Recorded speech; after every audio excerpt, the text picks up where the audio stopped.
chronique rock. La chronique rock par Full Common. Direction la ville de Bordeaux au début des années 80 pour retrouver un groupe bien de chez nous qui aura fait couler beaucoup d'encre.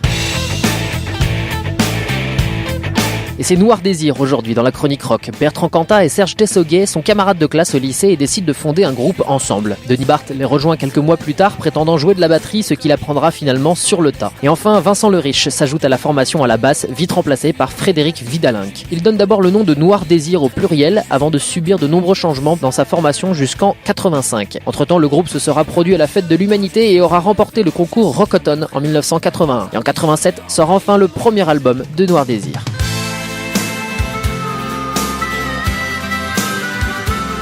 Dès 89, un second opus apparaît, emporté par le single Le Sombrero de la Mer. C'est un succès énorme qui entre dans le top 50 français. Mais le groupe refuse d'être catalogué musique pour la ménagère de moins de 50 ans, selon Bertrand Cantat. Noir Désir, devenu un nom au singulier, se lance dans une tournée européenne. 2 albums suivent, Du Ciment sous les plaines en 91 et Tostaki en 92. On y retrouve plusieurs tubes, dont Lolita Ni en bloc et Tostaki le continent.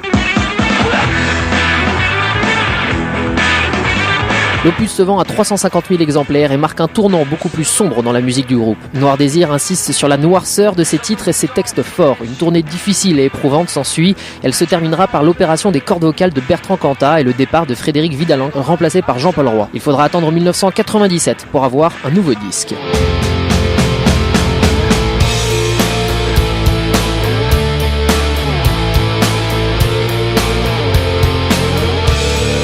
Plus d'1 million d'exemplaires vendus en quelques mois, c'est un carton plein grâce au tube Un jour en France et Un homme pressé. C'est l'album de la maturité pour Noir Désir. Nouvelle tournée et nouvelle opération des cordes vocales pour Bertrand Cantat. Le groupe sort ensuite un album de remix réalisé par des jeunes DJ et le CD studio Des visages, des figures, emmené par le single Le vent nous portera.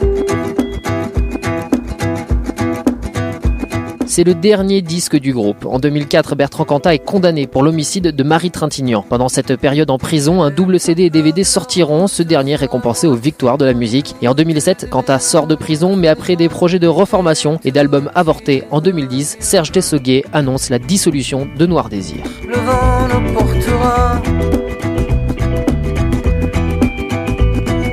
Ton message à la grande eau, c'est la trajectoire de la course à l'instantané.